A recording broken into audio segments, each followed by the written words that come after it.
The sun was just beginning to dip behind the endless horizon, casting long shadows over the dry, cracked earth of my ranch.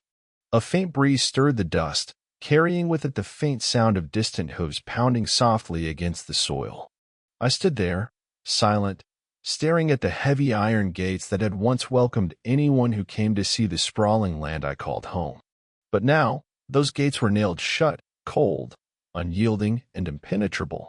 The rough wood of the gate bore the scars of time, but this new seal, this cruel barrier, felt like a wound carved deep into the heart of everything I loved. I still remember the weight of that moment, the ache of helplessness settling into my chest like a stone. No words came, just a hollow silence, and the way my gaze lingered on the old rusted horseshoe nailed to the gate, a symbol of protection and good fortune that had once guarded these lands. It was funny, almost cruel, how that small, weather-beaten horseshoe had become the last fragile thread connecting me to a past that was slipping away. But that wasn't the worst of it. Behind those gates, my herd of bison, those ancient, majestic beasts that had roamed this land long before fences and laws, were restless. Their breaths came in heavy, rhythmic bursts, like a storm gathering strength. There was a wildness in their eyes, an untamed spirit that refused to be caged by human disputes or legal papers. They were more than animals. They were living symbols of resilience, of raw power bound to the earth and the sky. And soon, that power would change everything. This story isn't just about gates or property lines. It's about loss, the kind of loss that carves deep hollows in your soul and yet, somehow, forces a rebirth from the ashes. It's about the fragile balance between man's order and nature's chaos, and what happens when that balance shatters. I don't know when I first noticed the subtle changes, the way the fence posts looked weaker after storms, how the ground seemed to shift beneath the hooves of my bison, as if the land itself was breathing, alive, and restless. Maybe it was the way the sunset painted the sky in streaks of blood red and gold, reminding me of something ancient and sacred slipping through my fingers. Or maybe it was the long nights where I would sit alone on the porch, the silence stretching around me like a blanket, broken only by the distant calls of the herd. Those moments of quiet pain, where the weight of everything unspoken settled in my chest, told me a story far bigger than myself. That nailed-shut gate was a symbol, a barrier not just to my land, but to my freedom, my identity. It represented a rift between what I believed my home to be and the cold, rigid rules imposed by the HOA, who didn't understand the spirit of this place. The irony was almost poetic. Here I was, trying to protect the land and the animals that had become part of my family, only to be locked out by the very people who claimed to care about community and order.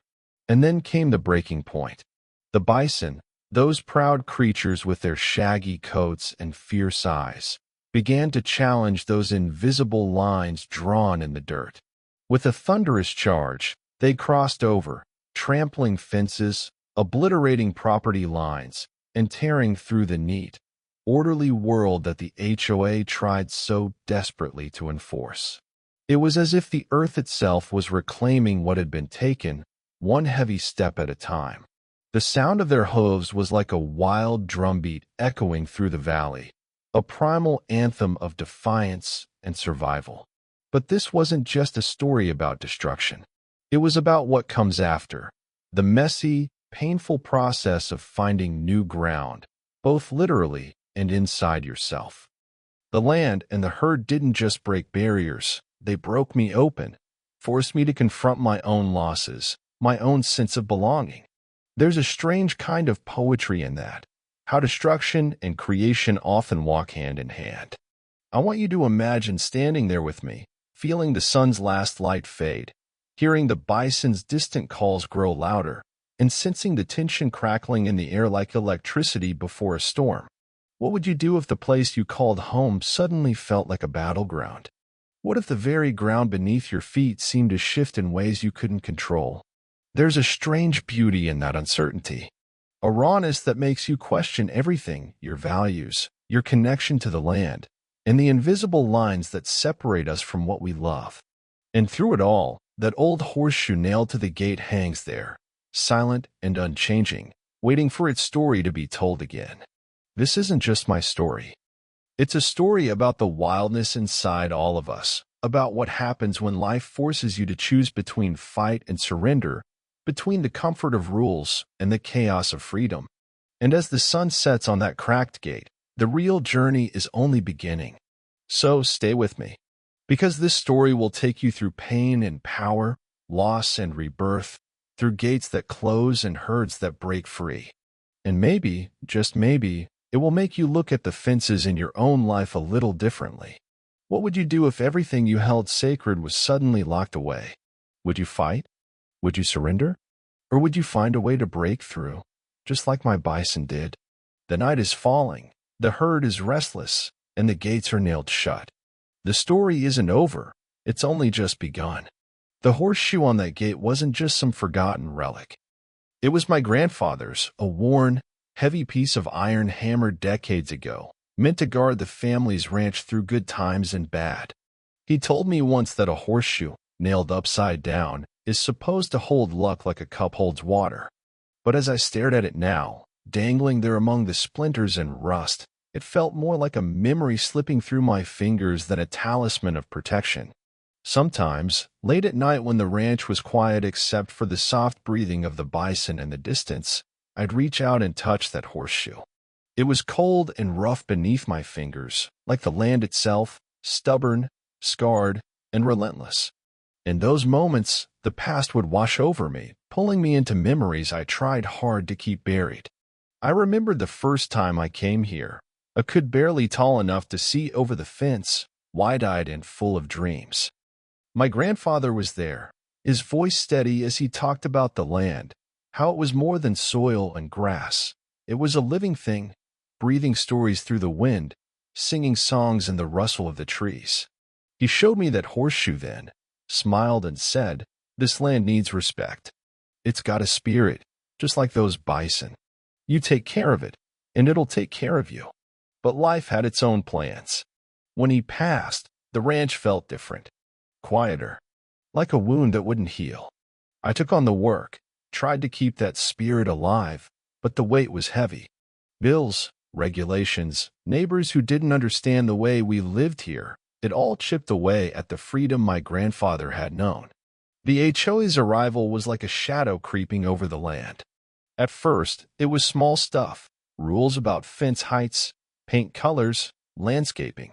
I tried to comply, hoping to keep the peace, but the more they pushed, the more it felt like they wanted to erase everything that made this place home. That horseshoe, nailed tight on the gate, felt less like protection and more like a reminder of how little control I had left. One night, I sat on the porch, the sky above a blanket of stars so clear it almost hurt to look at. The herd was quiet then, except for a few restless grunts. I pulled out an old photo from my jacket, a faded picture of my grandfather and me, standing by that same gate years ago, both of us smiling wide, the horseshoe shining in the sunlight. That photo felt like a promise I hadn't kept. I wondered if he'd be proud or disappointed, seeing how the land was slipping through my hands. That's when the silence was broken by a low rumble. The herd was moving. I looked up just in time to see the silhouettes of the bison emerge from the twilight, their massive forms slowly crossing the fence lines the HOA had drawn so carefully in their meetings and documents. The ground seemed to tremble beneath their hoofs. It was like the land itself was calling them home, no matter what barriers we built. It made me think about the fences in our own lives, the ones we build to keep pain out or lock ourselves in. How often do we let invisible lines define us, when maybe it's time to break through? That night, I wrestled with a storm inside myself, just like the one brewing outside. Part of me wanted to fight, to take back control. But another part, the part that remembered my grandfather's quiet voice, whispered that maybe some things aren't meant to be caged. Maybe true strength comes from knowing when to hold on and when to let go. Flashbacks came like flickering scenes in a movie. The day I lost my first calf to drought, The lonely winter nights when the wind howled through empty fields, the arguments with the HOA representatives who never once set foot on this land but claimed to know better. Each memory was a wound, but also a lesson, a reminder of what was at stake. And then there was the bison. They weren't just animals grazing on grass. They were ancient survivors, reminders of a world before fences and ownership. Their slow, deliberate movements carried the weight of centuries, and their refusal to stay within lines felt like a rebellion against everything that tried to tame the wild. One evening, as the sun bled into the horizon, I walked among them, feeling the soft rumble beneath my boots. A young bison looked at me with eyes so deep and knowing. It felt like it could see right through the walls I'd built around my heart. In that gaze, I found a strange kind of forgiveness for the land, for the loss, for myself. That moment was both painful and healing, a glimpse of something new stirring beneath the surface. It reminded me that rebirth isn't loud or sudden. Sometimes, it's quiet, like a seed breaking through hard earth, fragile but unstoppable. I know this story might make you think about the fences in your own life, the rules and boundaries that feel safe but also suffocating. How often do we let others decide where we belong? How often do we forget the wildness inside us that refuses to be tamed? The bison taught me that strength isn't about control, it's about connection. To the land, to each other, to the past and the future. And that horseshoe, battered and bent but still hanging on the gate, is more than metal. It's a symbol of hope, a reminder that even when things seem nailed shut, there's always a way to break through. As I stand here, the wind picking up again, carrying the scent of sage and dust, I know the battle isn't over. The gates remain closed, the property lines blurred, and the tension thick as the darkening sky. But something's changed in me. The herd's charge wasn't just a rebellion against fences, it was a call to reclaim not just the land, but the freedom to be wild, to be real. And maybe, just maybe, that's the story worth telling. Not just mine, but ours, anyone who's ever felt trapped by rules, by loss, by the weight of expectations. So as you watch this unfold, ask yourself, what are the fences you need to challenge? What parts of your own story are waiting to break free? The night is still young, the herd restless, and the horseshoe waits silently for its moment. The gates may be nailed shut, but the spirit behind them is anything but locked away. The nights on the ranch had grown heavier lately, as if the darkness carried the weight of every unsaid word and every decision I feared to make. The sky would open in cold sheets of rain, drumming relentlessly on the roof, mirroring the storm inside me. Each drop seemed to echo the pounding of my heart, restless, uncertain, conflicted. I would sit by the window, watching the rain blur the world outside, as the bison huddled close beneath the shelter of ancient oaks. Their quiet presence was comforting and haunting at the same time, a living reminder of everything I was fighting for and everything slipping through my fingers. But this wasn't just my fight. The HOA wasn't some faceless enemy. They were neighbors, people with their own fears and rules, trying to protect their version of order and security. It was a clash of worlds, and somewhere in that collision, I saw reflections of myself in them, the desire for control, the fear of chaos, the longing for belonging. Sometimes I wondered if they understood the pain beneath my defiance, or if I could understand theirs. There was Linda, the HOA president, a woman with sharp eyes and a voice that rarely softened. She had grown up in a city, far from any ranch or herd, but she wore her authority like armor. I caught her once, late one afternoon, standing by the fence, staring at the bison with something like regret in her eyes.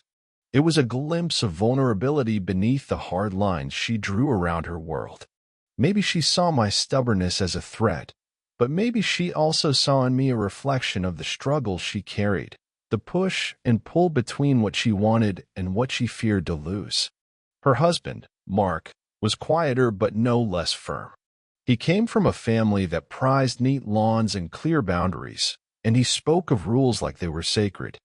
Yet, I caught him one morning fixing a broken fence post near the bison's grazing field, hands steady but eyes distant, as if wrestling with a quiet guilt.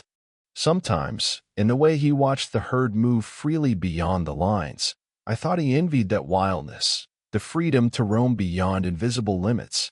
For me, the conflict wasn't just external. Every argument with the HOA chipped away at the sense of home I had built. I questioned myself, wondering if I was being reckless, stubborn, or just too proud. Was I protecting a dream, or just fighting a losing battle? The horseshoe on the gate, once a symbol of hope, felt heavier with each confrontation. Was it a talisman of protection or a reminder of how fragile everything had become?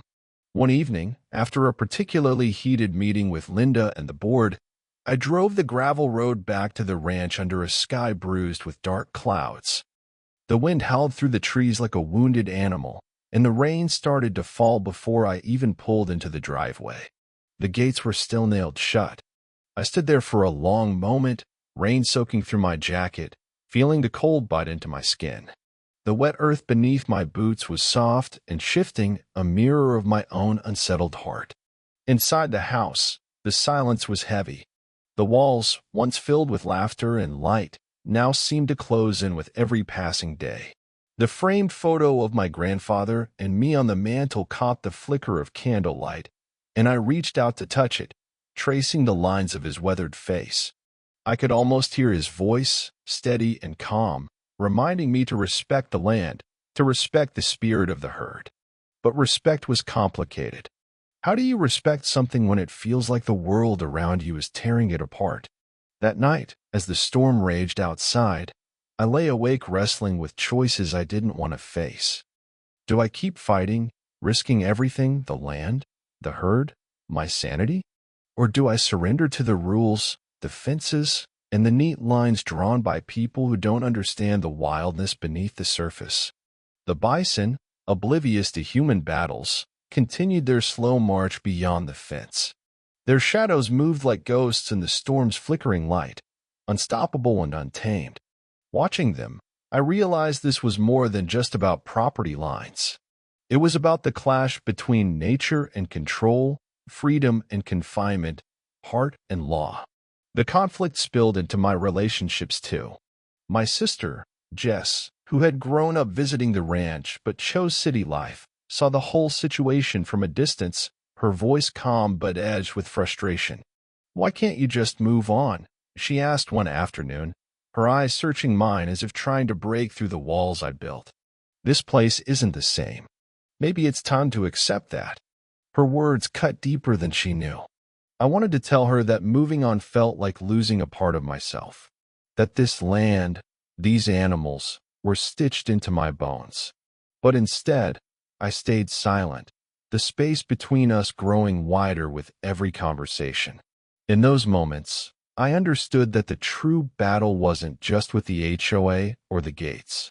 It was with the parts of myself that feared loss, of family, of identity, of belonging, and with the parts that wanted to fight, to roar with the same wildness as the bison, refusing to be tamed or silenced. The ranch itself seemed to reflect this inner turmoil. On clear days, the rolling hills and golden grasses stretched out like a promise of peace and possibility.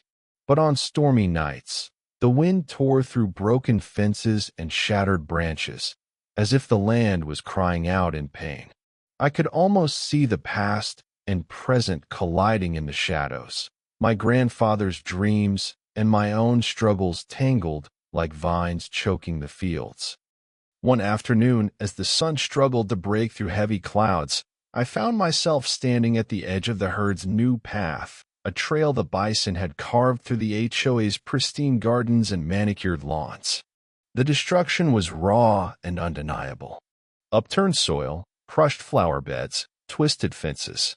It was chaos in the middle of order. I could feel the eyes of neighbors watching from behind windows, whispering judgments that stung like poison. But as I stood there, I also felt the fierce heartbeat of the land beneath my feet, pulsing with life and defiance. It reminded me that every act of rebellion, every broken fence post, was a reminder of what it means to be alive, messy, imperfect, and beautifully wild. That evening, I sat by the fire with a glass of whiskey, watching the flames dance and flicker like the emotions inside me. The ranch wasn't just a piece of land. It was a living story of pain and hope, loss and fight, surrender and rebirth. And I was caught in the middle, trying to find a way to honor the past without losing myself in the battle. I thought about the horseshoe again, battered, bent, but still hanging on. Maybe that's what this was about. Not about perfect protection or easy answers, but about holding on to hope, even when everything feels broken. There's a lesson in this story that I hope you'll carry with you. Sometimes, the fences we face aren't just made of wood and nails, they're made of fear, pain, and the invisible lines we draw around ourselves. Breaking through isn't easy. It's messy. It's painful. But it might just be the only way to find the freedom we crave. The gates remain nailed shut, the herd continues its slow rebellion, and the storm is far from over. But somewhere in the darkness, there's a flicker of something new, a spark that refuses to be extinguished. And maybe that's enough to keep fighting for. The night before everything changed, the wind whispered secrets through the tall grasses, carrying with it the scent of earth and rain-soaked wood. I stood at the edge of the ranch, the cold biting into my skin, the dark sky heavy with unspoken promises. The gates, still nailed shut, felt like a barricade not just against my herd, but against the very breath of freedom I'd been fighting to hold on to. Somewhere deep inside me, a quiet fracture was widening, threatening to shatter all I thought I could bear. I ran my fingers over the worn horseshoe, hanging crookedly on the gatepost. It had become more than just an object. It was the silent witness to every fight, every heartbreak, every moment I stood alone in this battle. That horseshoe held the weight of generations, of dreams passed down like fragile heirlooms. And now, it was a symbol of a reckoning that felt too close to ignore. Inside the house, the shadows seemed to press closer, the silence almost deafening. My thoughts were tangled knots, and the only clarity I found was in the eyes of the bison, their low, rumbling breaths a primal soundtrack to my unraveling. They moved like ancient kings, slow and steady, indifferent to human rules. Watching them, I felt both a surge of pride and a sharp pang of fear. What if this all came crashing down? What if the gates never opened again? What if this was the end? I wasn't just fighting an HOA. I was fighting the erasure of a legacy, the fading of a place that held the echoes of my childhood, the whispers of my grandfather's voice, and the wild, untamed heartbeat of the land itself. But the fight was wearing me down. The neighbors' disapproving glances, the endless meetings, the letters threatening fines and legal action, it all piled up like an invisible storm, pressing against my ribs, stealing my breath. The next morning, the sky was a muted gray, heavy with unshed rain. I walked the length of the property, the grass damp beneath my boots, my heart pounding in a rhythm that felt both desperate and defiant. The herd was restless. They paced near the gates, their hooves stirring the dirt in patterns that seemed like a silent rebellion.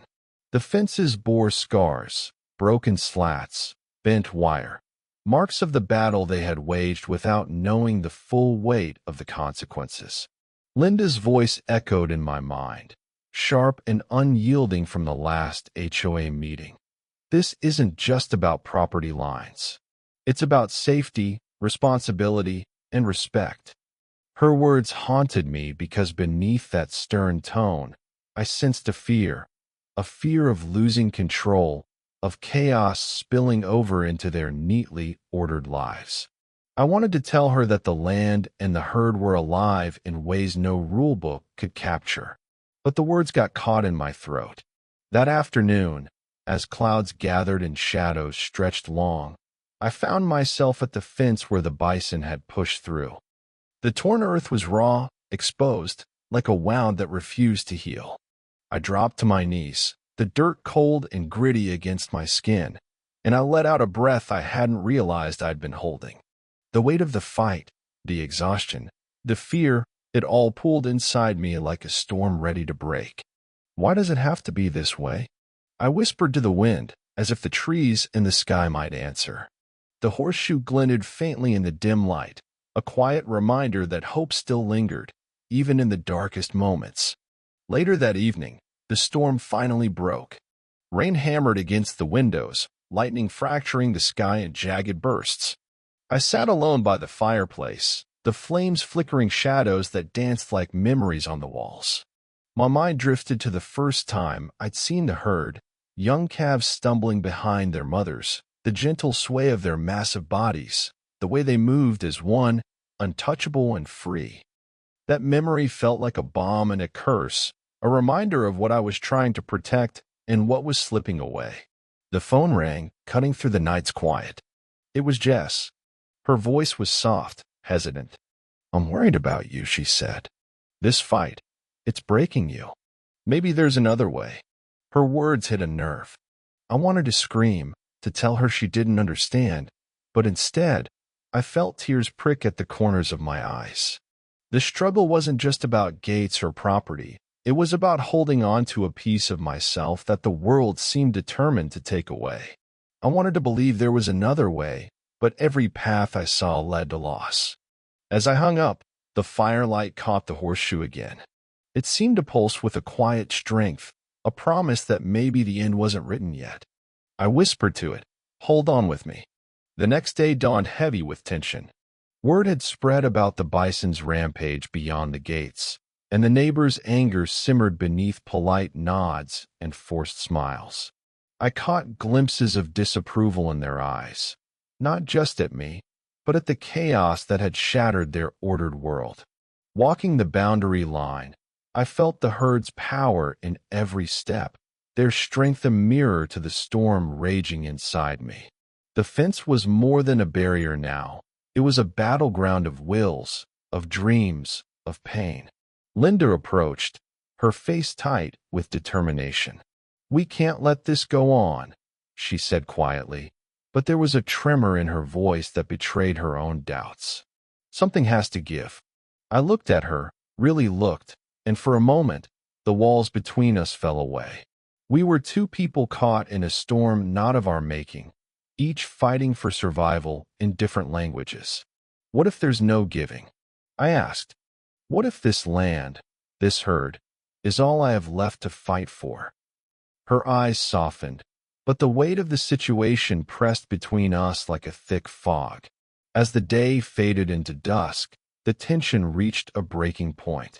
The bison, sensing the unrest, moved with restless urgency. The fences groaned and creaked under their weight, threatening to collapse at any moment. The sky darkened, the horizon bleeding into shades of fire and ash, as if nature itself was holding its breath. In that charged silence, I realized the true cost of the battle, not just the physical damage, but the emotional toll carving deep lines into my heart. The ranch was more than a place. It was a story of resilience, of love, of loss.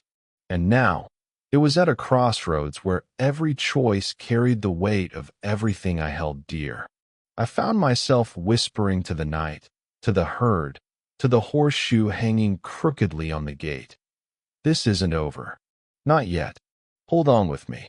The storm was no longer just outside. It was inside, raging with the force of 1,000 unspoken fears and hopes. And somewhere in that wild, fragile space, the turning point was coming, a moment where everything could change or everything could break. The gates remained nailed shut, but the silence was alive with possibility. The bison's low grunts echoed like a call to arms, a reminder that freedom could never be caged completely. And as the first drops of rain began to fall again, I knew that the story wasn't finished. Not by a long shot. The rain had just started to fall harder, each drop like a quiet drumbeat against the old tin roof, when the phone rang again, sharper this time, more urgent. I hesitated, the horseshoe heavy in my palm, its cold iron grounding me but also reminding me of the battles already fought and those yet to come. When I finally answered, the voice on the other end wasn't who I expected. It was Mark, my childhood friend, the one I hadn't spoken to in years. His voice was low, strained, carrying a weight that immediately sent a chill down my spine. "I think you need to know something," he said. "Something about the gates, about what really happened." My heart clenched, the air thickening with a sudden, electric tension. I thought I understood the fight I was in, the reasons behind the HOA's stubbornness, but Mark's words hinted at shadows lurking deeper beneath the surface. The horseshoe in my hand felt heavier, as if the story it carried was twisting into something I wasn't ready to face. Before I could press for more, the line went dead.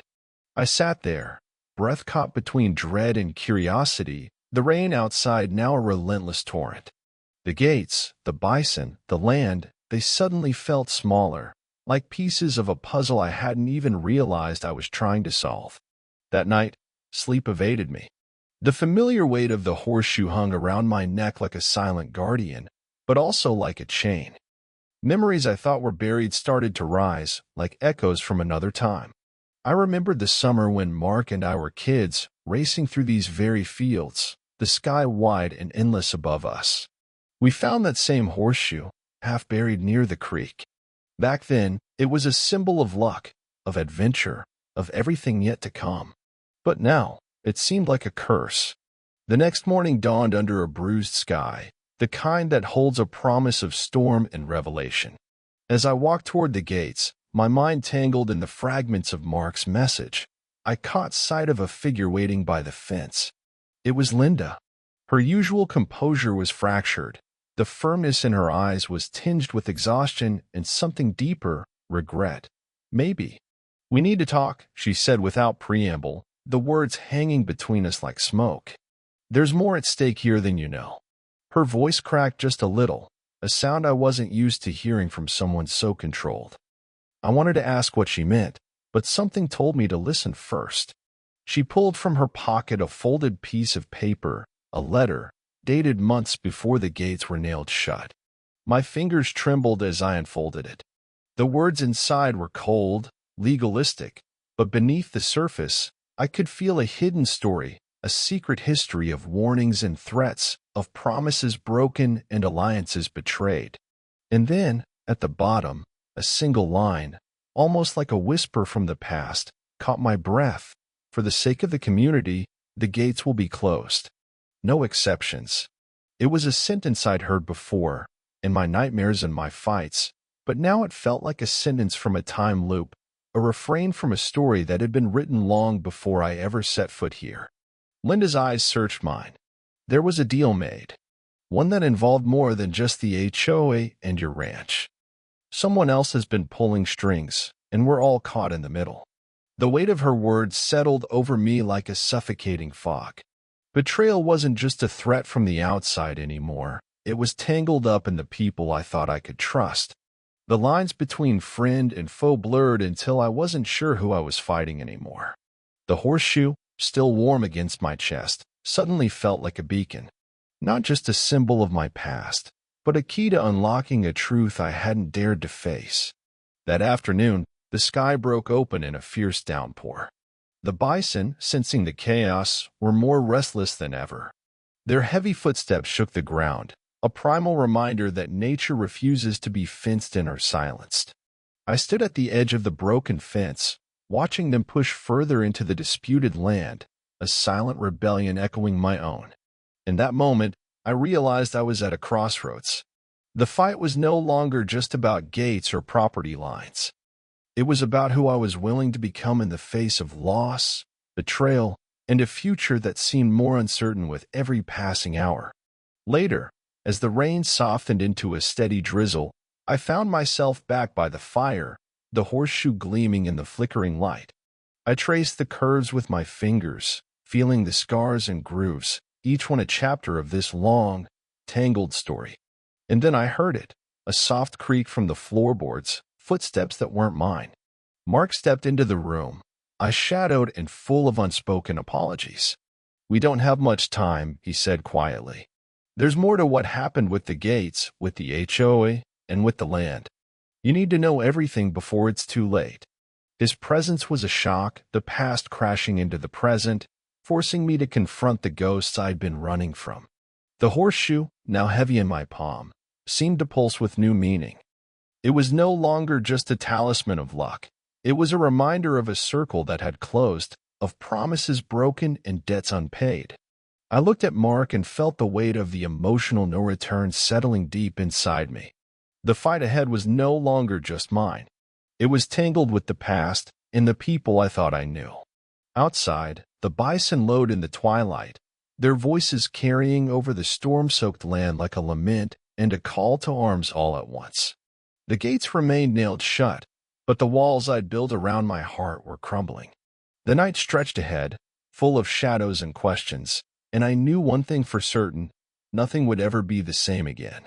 The dawn crept in slow and gray, like a whispered breath across the land.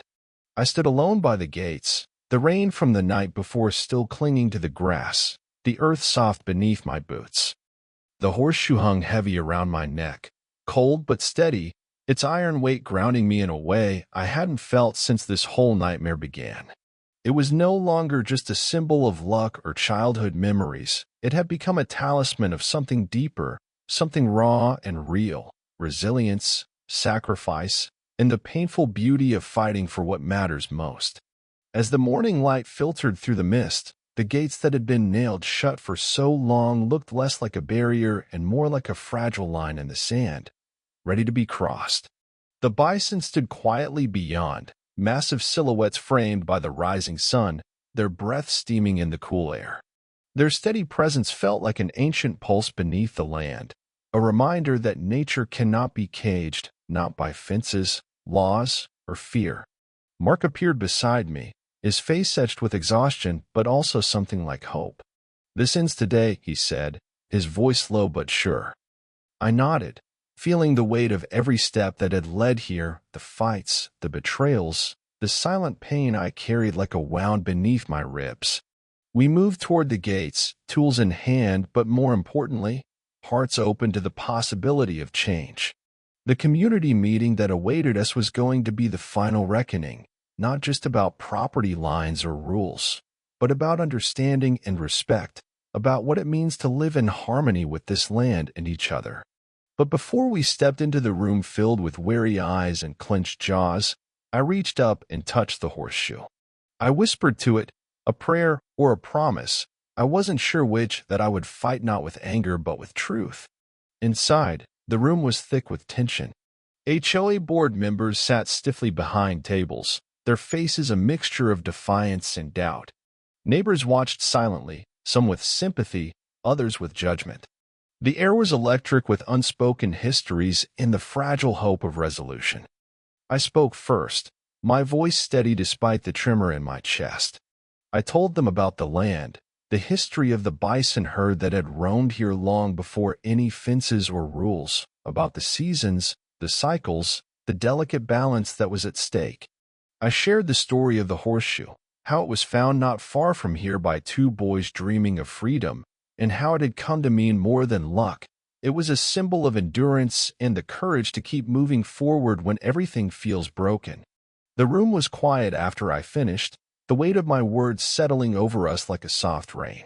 Then Linda stood up, her voice trembling as she spoke about the letter, the hidden deals, and the betrayals that had fractured this community long before any of us arrived. Her honesty cracked the walls of suspicion, revealing the shared fears and regrets we all carried. Mark stepped forward last, revealing the truth about the forces behind the HOA's hard stance. Not just rules, but greed, fear, and old wounds that had never healed.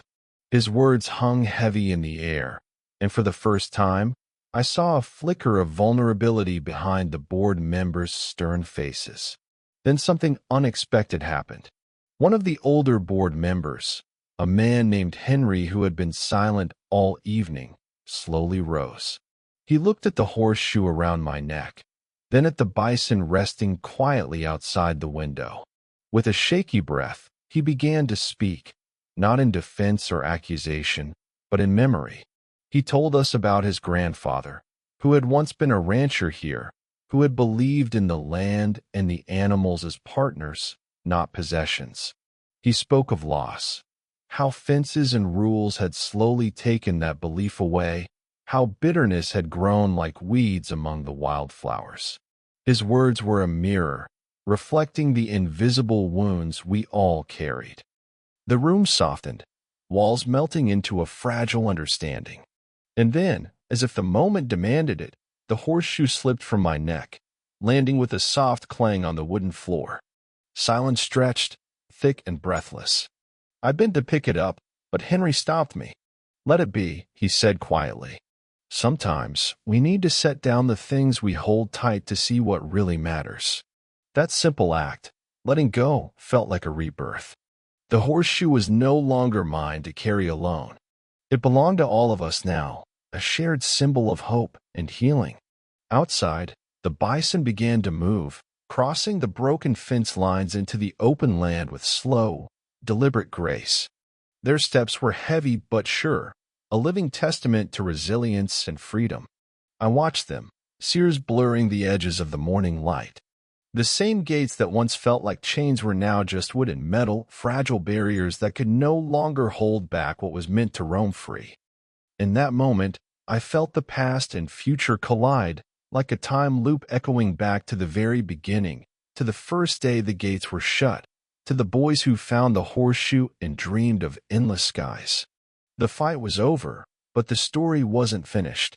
As we all stood together, a quiet truth settled in the room.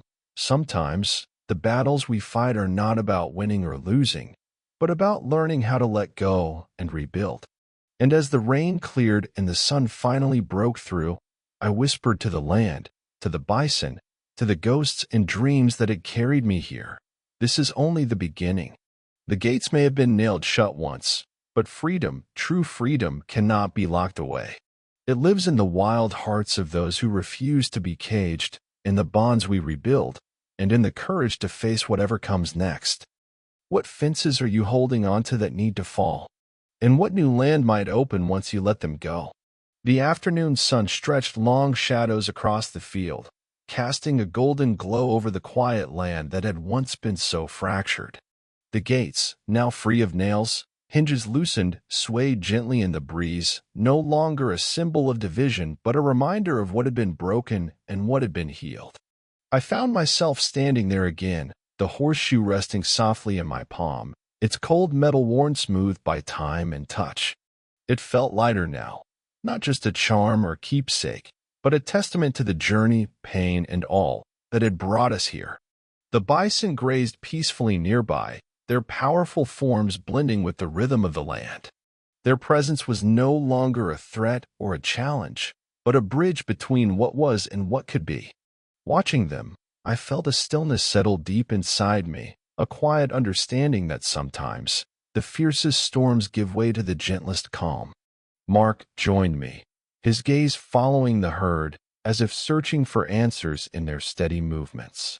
"It's strange," he said softly, "how something as small as a nail can hold so much weight, and how letting it go can feel like falling apart, even when it's the start of healing." I nodded, fingers curling around the horseshoe. It's the little things, isn't it?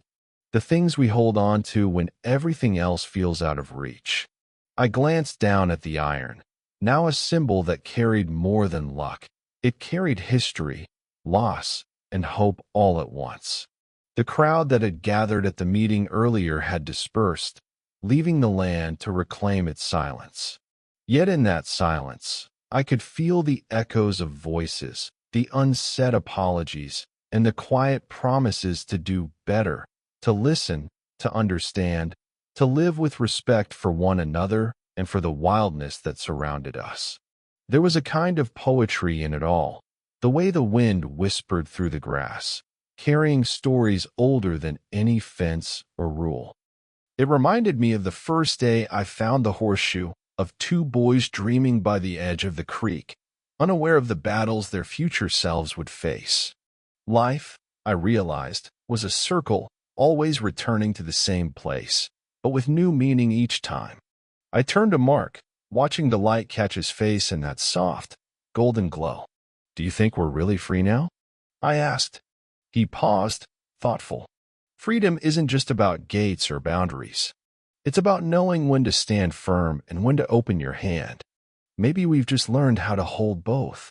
The horseshoe slipped from my fingers, landing softly on the earth. We watched it for a moment, as if saying goodbye to the past, but keeping it close in heart. It was no longer mine alone. It belonged to this land, to the bison, to every person who had been part of the story. A symbol of resilience, yes, but also of forgiveness and the quiet strength found in surrender. As the sun began to dip below the horizon, painting the sky with shades of pink and purple, I felt a gentle peace settle over me. The pain hadn't disappeared, it never would, but it had transformed. Like the land itself, scarred yet beautiful, broken but alive. I thought about the gates once nailed shut, the fence lines torn apart, and the walls we build in our own lives, around our hearts, our fears, our regrets. What would it take to let those walls fall? To open the gates we hold so tightly, even when the unknown feels frightening? A soft breeze stirred, carrying the scent of earth and grass, and with it, a quiet invitation to reflect, to release, to grow. Maybe, I whispered to no one and everyone, the real freedom is learning to live with the cracks in the land and in ourselves, and finding the beauty in the space between. The bison moved on, their heavy footsteps fading into the distance, leaving behind a stillness filled with possibility. The land breathed with us, a living story that was far from over, even as this chapter came to a close. I took one last look at the horseshoe lying on the ground, catching the last rays of sunlight, and smiled softly. Sometimes, the things we think will hold us back are the very things that teach us how to move forward. As night wrapped its velvet arms around the world, the gates stood open, not just to the fields, but to new beginnings, quiet forgiveness, and the endless wildness of hope. And maybe, just maybe, that's what freedom really is. What fences are you ready to open? What gates are you ready to walk through? The land waits patiently, for all of us,